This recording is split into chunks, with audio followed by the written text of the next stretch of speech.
Thinking about the size of the hole created by that gun, I would have a greater likelihood of fighting the modified humans, in addition to the unexpected creatures. Claire reached out and grabbed the gun that Darlena had used to demonstrate for Claire. Excellent selection. Darlena cheered Claire on.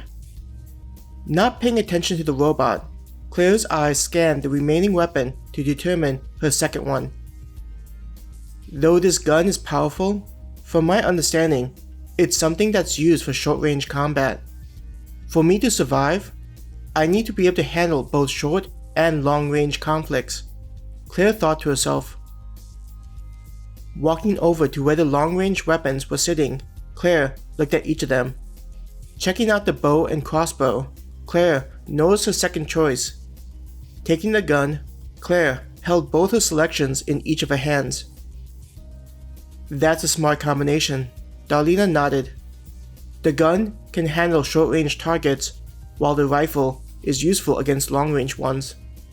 Darlena waved a hand and the weapons that Claire hadn't selected vanished. What replaced the rack of arms was a table that had holsters for each of her weapons.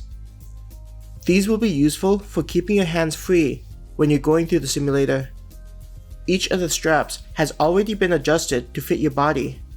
Darlena motioned with his hands for Claire to try them on. Setting the handgun and rifle on the table, Claire first went over to where her armor was hanging. Since the holsters would go around her waist and torso, the leather armor would need to be worn first. As she grabbed the armor, Claire was surprised by how primitive it looked while having some modern touches to it. Instead of having buttons or zippers, there were several metal clasps that clipped together. The design appeared as though it would be unlikely for it to release easily during a fight. Just wear the armor like you're putting on a jacket, Darlena explained.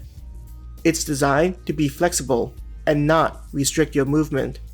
The design also prevents the wearer from feeling constricted around the chest, seeing that you're still developing. The robot smiled. Claire looked at the robot, unsure whether it was teasing her or not. She looked at her chest and sighed, seeing how they were beginning to get large enough that it was causing problems with her shoulders. Though she wasn't as big as Ivy and Ruby, she was still confident that he'd take notice. Blushing, Claire tried not to think about Han and what he thought about her chest. She could feel her face brightening in embarrassment.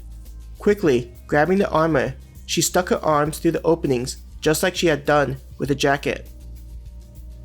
Surprised, Claire thought, it really does feel like it wouldn't restrict my movement. As she began clipping the clasps together, just like the robot had mentioned, Claire didn't feel uncomfortable wearing the armor.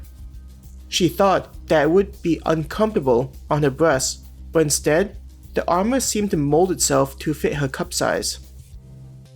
Twisting her body, she tested how the armor reacted to the movements and nodded her head in satisfaction at not feeling constrained by the material.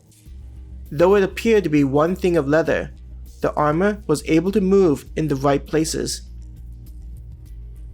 After she had the armor on her torso, Claire made her way to the table where her weapons were waiting for her.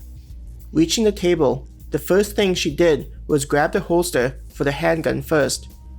Wrapping the belt around her body, she clasped the ends of the belt together. There was an audible click as it was secured around her waist. Next, Claire grabbed the holster for the rifle. Based on how it looked, the rifle would be resting against her back. There was a strap that went across her chest, while another one that went over her right shoulder. Putting her head through the opening, she could feel the straps on her shoulders. Clipping the various clasps together, she felt as though it fit comfortably on her body.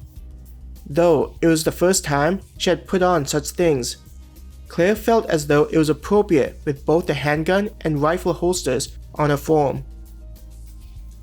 Taking the handgun from the table, Claire took a moment to see how it fit into the holster. She felt the satisfying sense of it belonging to her waist. The weight didn't give a sense of making her off balance. Next was the rifle. This time, the process took a little bit longer. After fumbling several times, she was able to slide the weapon into place. The barrel of the weapon pointing towards the ground, while the butt of it was close to her shoulder. Taking a moment, she quickly pulled out the handgun and aimed it in front of her. Repeating the process eventually felt comfortable, so she moved onto the rifle. Once both weapons had a feeling of properly placed and ready to be used at a moment's notice, Claire turned to face Darlena with a determined expression.